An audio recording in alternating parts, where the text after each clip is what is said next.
جب حضرت مہدی کی قیادت میں مسلمان صاحب ایمان اہل عرب یہودیوں اور عیسائیوں کی طاقت سے ٹکرائیں گے تو ان کی مدد کے لیے دو جانب سے اللہ تعالیٰ کچھ بھیجیں گے مدد. ایک تو آخری مرحلے میں مدد آئے گی حضرت مسیح عیسیٰ ابن مریم کا نزول، جو یہودیوں کی طرف رسول بنا کر بھیجے گئے تھے. انہیں یہودیوں نے اپنے خیال میں سولی پر چڑھا دیا، لیکن اللہ نے فرمایا وما صلبوہ وما قتلوہ ولکن شبہ لہم بل رفعہ اللہ الیہ. اللہ تو اپنی طرف اٹھا کر لے گیا. اور احادیث صحیحہ جو کہ ہمارے ہاں متواترہ کے درجے میں، وہ احادیث جو صحیحین کی ہیں، ان سے ثابت ہے کہ حضرت عیسیٰ ابن مریم دوبارہ زمین پر آئیں گے. اور یہودیوں کا سب سے بڑا سرغنہ جو خود مسیح ہونے ہی کا دعویٰ کر رہا ہوگا، مسیح الدجال، اسے حضرت مسیح قتل کریں گے. لیکن ایک دوسری حدیث سے معلوم ہوتا ہے کہ مشرق سے فوجیں آئیں گی حضرت مہدی کی مدد کے لیے. یخرجون ناس من المشرق یؤدون للمہدی یعنی سلطانہ. مشرق کی طرف سے فوجیں آئیں گی کہ جو مہدی کی حکومت کو مستحکم کریں گی. خراسان کا لفظ آتا ہے ایک دوسری حدیث میں. خراسان سے سیاہ عالم چلیں گے، انہیں کوئی نہیں روک سکے گا یہاں تک کہ وہ یروشلم میں جا کر نصب ہو جائیں گے. اور حضور کے زمانے میں اچھی طرح سمجھ لیجئے، ہند کسے کہتے تھے حضور کے زمانے میں؟ پاکستان ہند میں شامل نہیں تھا. سندھ و ہند، سندھ ایک مکمل ملک تھا، ہند اس کے بعد شروع ہوتا تھا. یہ راجپوتانے کا اور تھر کا ڈیزرٹ جو ہے، اس سے آگے جو ہندوستان ہے وہ ہند تھا. یہ جو ہمارا پاکستان ہے یہ ہمیشہ ہند میں شامل نہیں رہا. حضور کے زمانے میں بالخصوص سندھ و ہند، دریائے سندھ چلا آ رہا ہے. یہ ساری ٹریبیوٹریز جو پنجاب کے اندر اس کی ہیں، یہ سب ایک علیحدہ ملک ہے جو اس زمانے میں سندھ کہلاتا تھا. اور نمبر 2 یاد کیجئے، اس زمانے میں خراسان ایک علاقہ تھا جس میں موجودہ افغانستان کا 2/3، تھوڑا سا حصہ ایران کا، اور جہاں تک میں تحقیق کر سکا ہوں آج تک پاکستان کا بھی علاقہ، خاص طور پر مالاکنڈ ڈویژن جو اس خراسان میں شامل ہے. خراسان سے سیاہ عالم چلیں گے جو جا کر یروشلم میں نصب ہوں گے. یہاں بھی ایک نقطہ نوٹ کر لیجئے، پہلے بھی یروشلم ہم سے چھینا تھا. کس نے چھینا تھا؟ عیسائیوں نے، کروسیڈرز. واپس کون لیا؟ کس نے لیا؟ عربوں میں دم نہیں تھا، عرب عیاشیوں کی وجہ سے کھوکھلے ہو چکے تھے. واپس لینے والا صلاح الدین ایوبی، کرد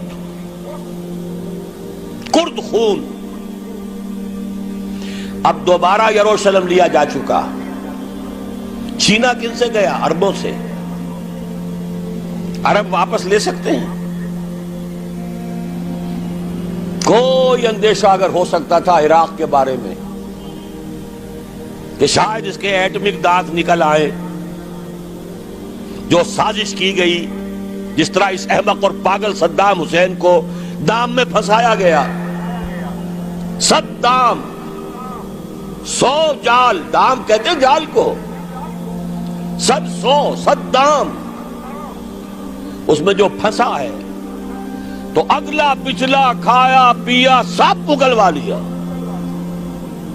اور ہے ہی کون؟ اس کے پاس ایٹمک ہتھیاروں کا ذخیرہ موجود ہے، اور کسی کے وہ ایٹمک دانت بھی نکلنے نہیں دے رہے. پاکستان کے اوپر کتنا دباؤ، اور ہمیں نہیں پتا کتنا کچھ دباؤ قبول کیا جا چکا. یہ تو سبھی مانتے ہیں. کیپ کر دیا گیا، روک دیا گیا، آگے تو نہیں بڑھ رہا، یہ تو سبھی مانتے ہیں. رول بیک بھی ہو گیا یا نہیں کچھ پتہ نہیں. لیکن کسی صورت یہ نہیں تسلیم کریں گے، قبول کریں گے کہ کسی مسلمان ملک کے پاس ایٹم بم آ جائے. یہودیوں کے پاس ذخیرہ موجود، سب جانتے ہیں. بہرحال یہ جان لیجئے اس علاقے سے امید ہوتی ہے سندھ اور خراسان. حالات بہت خراب ہیں ہمارے، اور حالات بہت خراب ہیں افغانستان کے بھی، لیکن حالات کے بدلتے اللہ تعالیٰ کی مشیت کے تحت دیر نہیں لگا کرتی. سیرت نبوی میں مجھے نظر آتا ہے سن 10 میں 10 نبوی ہجرت سے 3 سال پہلے 2.5 سال پہلے کہیں سے کوئی امید کی کرن نظر نہیں آتی تھی کہ عرب میں اسلامی حکومت قائم ہو جائے گی. 10 برس ہو چکے محمد الرسول اللہ کو دعوت دیتے ہوئے، اور ابھی تک بمشکل 125 آدمی ہے. اپنے بل پر اپنے طاقت پر مکے میں رہ بھی نہیں سکتے. کیسے ہو جائے گا؟ کہاں سے ہو جائے گا؟ میں آج پوچھتا ہوں، کوئی سر بتائے کہیں سے کوئی امید کی کرن اس وقت نظر آتی ہے؟ اس ماحول میں لے جائیے. اگلے 3 سال میں کیا ہو گیا؟ پہلے سال 6، اگلے سال 12، اس سے اگلے سال 72، اور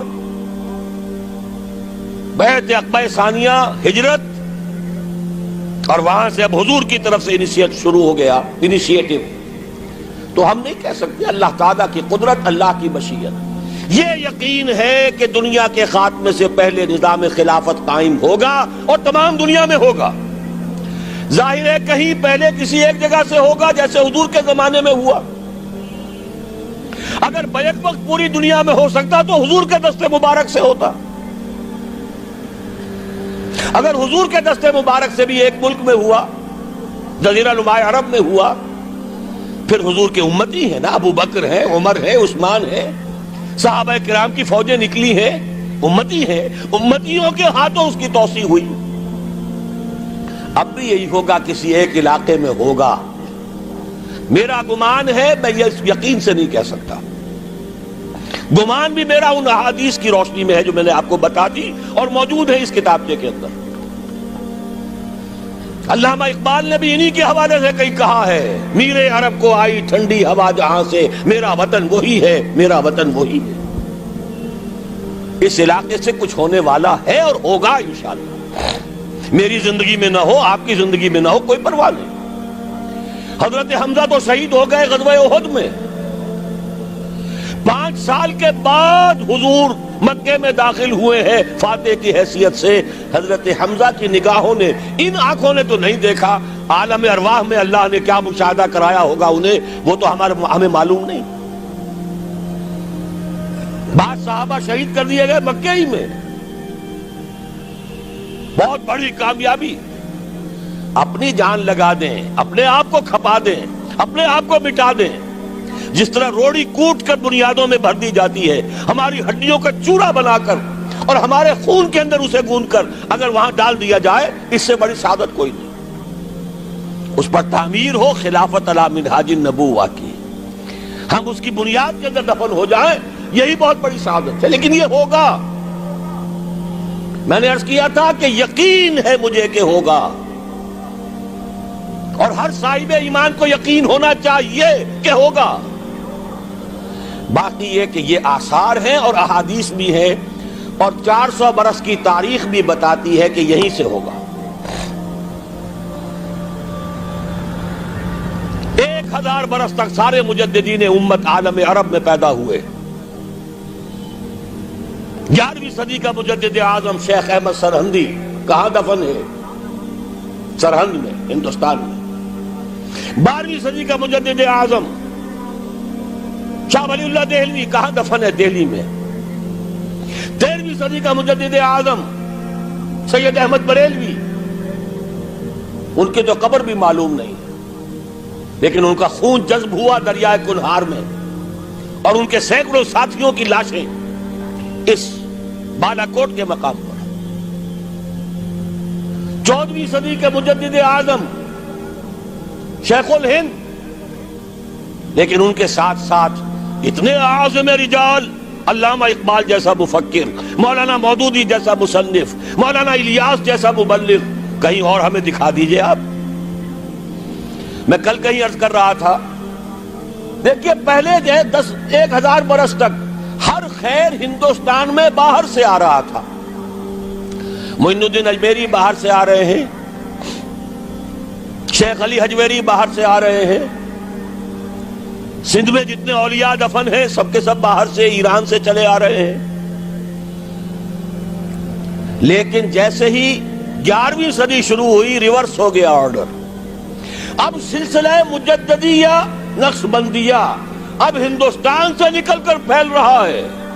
پورا افغانستان، پورا ترکستان، تمام یہ ترک ریاستیں جو آزاد ہوئی ہیں ابھی USSR کے خاتمے کے بعد، یہاں تک کہ سائپرس، جزیرہ قبرص، پورا ترکی جو اب بھی ہے موجودہ ترکی، سلسلہ مجددیہ نقشبندیہ کہاں سے چلا؟ ہندوستان سے پھیل گیا پورے عالم اسلام۔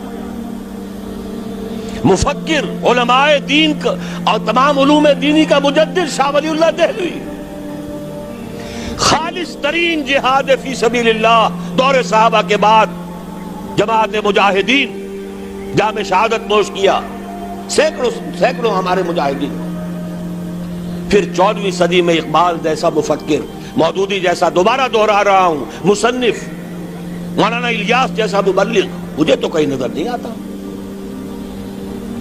تمام مسلمان ممالک آزاد ہوئے، کہیں اسلام کا نام نہیں لگا، نہ سیوکارنوں نے نعرہ لگایا، نہ کہیں کسی اور نے نعرہ لگایا۔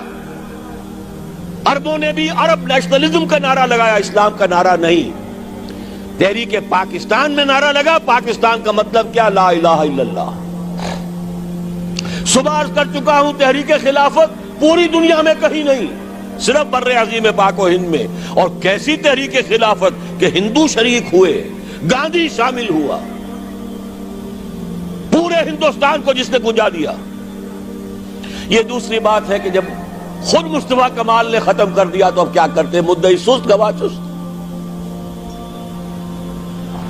نوٹ کرنے کی بات ہے، کچھ آثار ہیں، 400 سال کی تاریخ ہے، بتا رہی ہے پاکستان کا قیام خود ایک معجزہ۔